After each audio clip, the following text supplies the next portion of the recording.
Hey guys, welcome back to my channel. I'm Sonnet, the owner and creator behind Sonnet's Garden Blooms, and today is day 16 of the 25 days of Thriftmas. So over the next couple days, we are going to kind of be doing things related to the studio. And one thing that I've always wanted were a couple signs on the outside of my studio.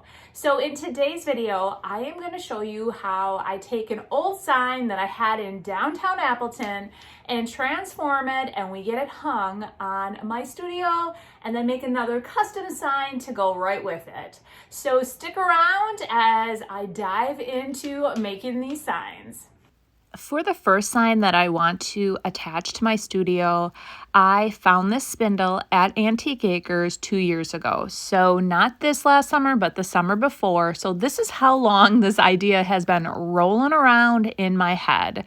I had a sign from when I did have my business in downtown Appleton, and my vision here is to hang this from my studio and then hang my sign from it. So, because my studio is red, I really like the color of this spindle, but because my studio is red, I decided I wanted to paint it the gray, that dark charcoal gray.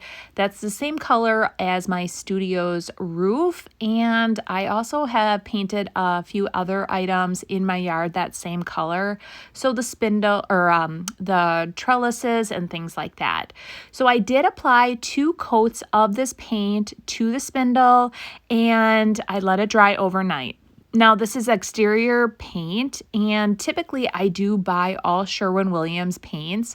I was actually at Home Depot, so they will color match your color, and I just picked up a quart of that color. I prefer Sherwin-Williams over the Home Depot brand, but it still was fine. So like I said, I am applying 2 coats, letting it dry overnight, and then we're going to come back and we are going to start hanging the sign. Then I got another idea. I decided I wanted to distress it a bit. The reason I decided that is I thought it would be kind of fun to have some of that burgundy or that red popping through the gray. So I took my hand sander and I tried to get this on camera, but the spindle rolled off and I was holding the camera at the same time. So basically, this is what it looks like. In the end, it actually shows through some of the wood. It has a little bit of that red burgundy popping through, and I really love it. Now, one thing I did notice is that the whole spindle had those 2 long pieces at the very end, and when I did a trial run to see what it looked like, those 2 long pieces they stuck out too far. So in the end, I did trim off maybe 2 inches off of each side, and it wasn't the pretty part of the spindle at all. So that is what I trimmed off at that point.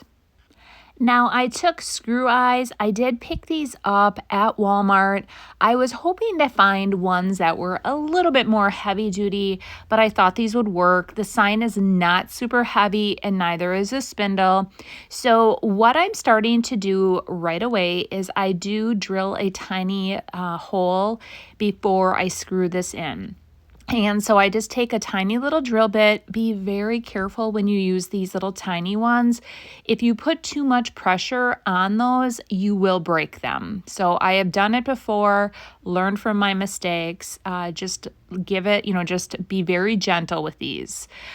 So what I want to do here is I want to make sure the little holes, or the holes that I'm drilling, are at the same spot on both sides, because I want my spindle to hang level and straight. And so I line it up and I drill my holes in the same spot on both sides, and then we're going to start screwing that little screw eye in the hole. So at first it's very easy to screw in by hand. After a while, though, once it starts getting in there, it is a little bit more tough. So I take my pliers and I just stick it in the screw eye hole and I just start twisting. It makes it very, very easy to do that. So after I get the two top ones installed, they go in very quick and easy. I then work on the bottom ones. And what I did is I laid down my sign and I determined where the holes were in the sign, and I just followed it up, and I did the exact same thing that I did here on the top, but I did that on the bottom. After that, I had this chain from when I had my light fixture installed in my studio. The electrician gave me all this excess chain, and I'm like, well, I'll just put it in my little stash of stuff that I might use someday. And sure enough, this was the perfect opportunity. So I measure out 4 of these chain lengths for each side, and then I use 2 different pliers and I pry one open and then I attach it and then pry it shut. And I did that for both the top and the bottom. Now, when I attached the sign, I do remember when my sign was hanging in downtown Appleton, it was kind of funky. There were 2 signs, my mom's sign and then my sign. So because of that, the holes were staggered differently. And so one of the lengths of chain was at 4 and then the other one was at 3 for the other hole. So it worked out perfect, didn't cause me any problems. Like I said, I spread those little chain links apart and then closed them right back up. So here is my sign, and I did have this just leaning against my studio outside, so it is absolutely filthy. So I am just taking some cleaner and giving it a good shining. I want it to look nice, and so I did this inside, let it dry, and then we attached it to the spindle. Now that that's all done, now I'm going to start working on the outside. So the last 2 days here in Wisconsin, we got a lot of snow, and it was nice and warm this morning. So I thought, oh, this would be a perfect day for this project. So I went out this afternoon to finish hanging this all up and doing this. And the temperatures were dropping like crazy. And I probably should have had a different jacket on versus just my puffer vest, but I thought I'm not going to be out here long. So I drilled a hole in both spots where I knew I wanted my little screw eye. And then I just started screwing them in just like I did with the spindle. And now we're going to do a test run and see how this hangs, see if there's any issues, make sure it's level, make sure that it's long enough. Maybe I need to shorten it. So this is when you work out all the kinks before you attach the sign to it and then have it out there, and then there's major issues. So the first issue I started having was on the right side, the whole chain was kinked and I could not figure out how to unkink it. So finally I had to completely unattach it and then put it back up.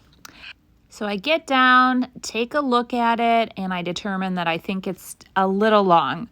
So I'm going to take out one section from each side, and then we're going to put up the real sign.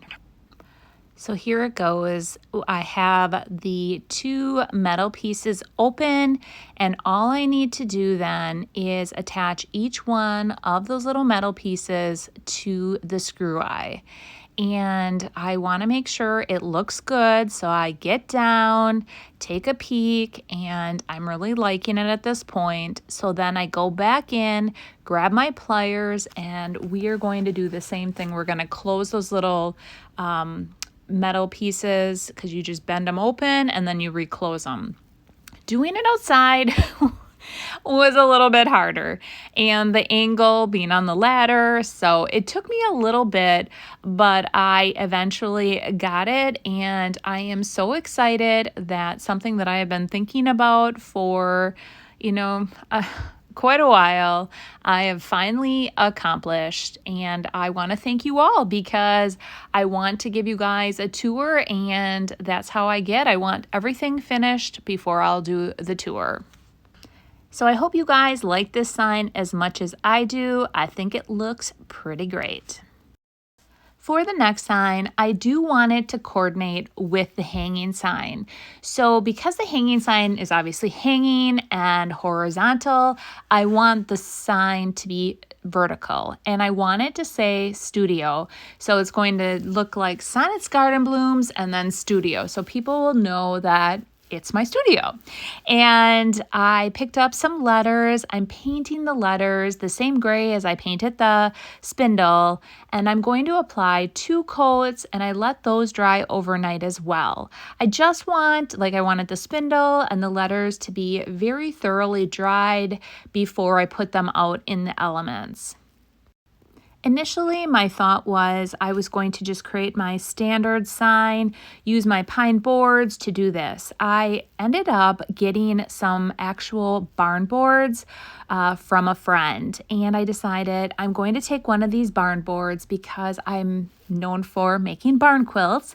And at first I didn't want to paint it, but I had no other choice. Because I painted the letters that gray, I decided I needed to paint this white. So even though that barn board looked just absolutely gorgeous and amazing, I took out the white paint, and this is exterior white paint that I just had on hand, and I'm just applying, just randomly making it look real shabby, distressed, like old looking. I don't want it to be a solid white. I want some of the grain of the wood to come through. I just want it to look really aged. So I'm kind of dry brushing it on. And in the end, I do absolutely love how it turned out. So here it is. You can see that I put the letters on there just to show you how I'm going to do it.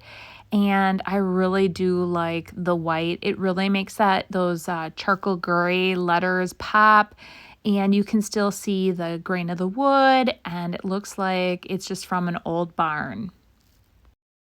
Now that I have all the letters perfectly situated, spread out evenly, I'm taking the E6000 glue and I will be attaching the letters. I find that E6000 really holds up in the weather here in Wisconsin. Many signs that I've used or created for myself, I've had them outdoors in the cold temperatures, and the letters just always stay. They never fall off. So I'm just applying one even coat to each of the letters, lining them back up, and I always just make sure I give it a good press on the whole, like the letter, just to make sure I get really good adhesion to that, so it really is sticking. Now, I do let this dry for 24 hours before I put it outside. I just want to make sure that it is completely dry, and especially with the cold temps here now.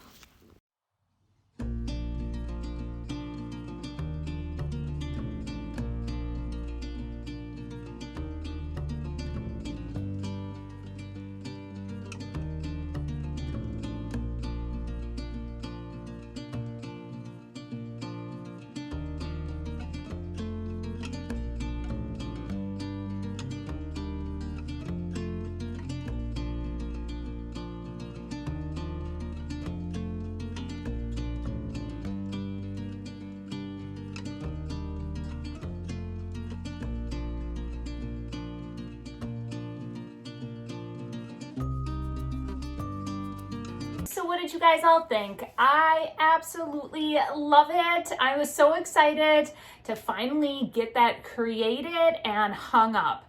So sometimes it takes me a little bit longer for my own stuff, I find, when I am creating for myself. And I had the idea in my head basically, I guess, for 2 years. So if you think about when I bought that spindle back at Antique Acres, so not this summer, but the summer before, and that's really how long that all like kind of spun around in my head. And finally I'm like, you know what? This is the perfect opportunity. I'm gonna get it done. So I hope you enjoyed that. Now in tomorrow's video, if you've been watching my lives, you saw that I transformed a couple chairs for my studio. I actually transformed one chair. I actually showed how you decoupage faux leather. So in tomorrow's video, I am going to actually transform the second chair for you. And then I'm also going to show you, we're going to redo the table. So initially I had a table in here and it was one that I had in my booth. Somebody damaged it. I was going to use it in here. Well, guess what? I was driving along and there was a table and the legs in the garbage. And not from the recent one. This is like one that it's been for, when I was organizing my garage, I'm like, oh yeah, I have another table, a table and legs. So that one is going to be perfect in here, and I am going to show you how I'm going to transform that table and make it go with the set of chairs that I started, and we are going to finish that project in tomorrow's video. So you guys have yourself a great evening, and we will see you tomorrow. Bye.